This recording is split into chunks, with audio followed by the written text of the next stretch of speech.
പ്രമാണങ്ങൾ കയ്യിലുണ്ടെങ്കിൽ എടുക്കുക, സർട്ടിഫിക്കറ്റുകളുണ്ടെങ്കിൽ എടുക്കുക, എവിടെയും കൊടുക്കാനുള്ള ആപ്ലിക്കേഷൻസ് ഉണ്ടെങ്കിൽ എടുക്കുക.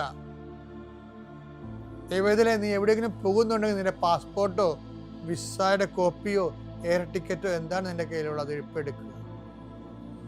ദൈവത്തിലെ എവിടെയും കൊടുക്കാനുള്ള ആപ്ലിക്കേഷൻസ് ഉണ്ടെങ്കിൽ അത് എടുക്കുക. കൃപാസന മാതാവിനെ കാണിച്ചുകൊണ്ട് പ്രാർത്ഥിക്കുക. ഞാനിപ്പോൾ നിന്നെ ആശ്രയിച്ച് പ്രാർത്ഥിക്കുക. കർത്താവേ, സിവിൽ പോയിന്റ് കുറഞ്ഞതിൻ്റെ പേര് ജോലി കിട്ടാത്തവരുണ്ട്, ജപ്തിയാകാൻ പോകുന്നവരുണ്ട്. ആ പത്രങ്ങളെല്ലാം രേഖകളെല്ലാം നിൻ്റെ നാമത്തിൽ ഞാൻ ആശീർവദിക്കാൻ പോവുകയാണ്. കർത്താവ്, രേഖകൾ കയ്യിലില്ല, പക്ഷെ മനസ്സിൽ ആ രേഖ ഓർത്ത് പ്രാർത്ഥിക്കുന്നുണ്ട്. ഇപ്പം എടുക്കാൻ പറ്റാത്ത ആ രേഖ എൻ്റെ കയ്യിലുണ്ടായിരുന്നെങ്കിൽ എന്ന് ആഗ്രഹിച്ച് വിഷമിക്കുന്നവരുണ്ട്. കർത്താവെ, ആ രേഖ എവിടെയാണ് ഇരിക്കണത്, അവിടെ നിൻ്റെ തിരുമുറിവാർന്ന് വലത് കരുത്താൻ ആ രേഖയെ സ്പർശിക്കണമേ. മാതാവിൻ്റെ മധ്യസ്ഥത്തിൽ പ്രാർത്ഥിക്കുന്നു.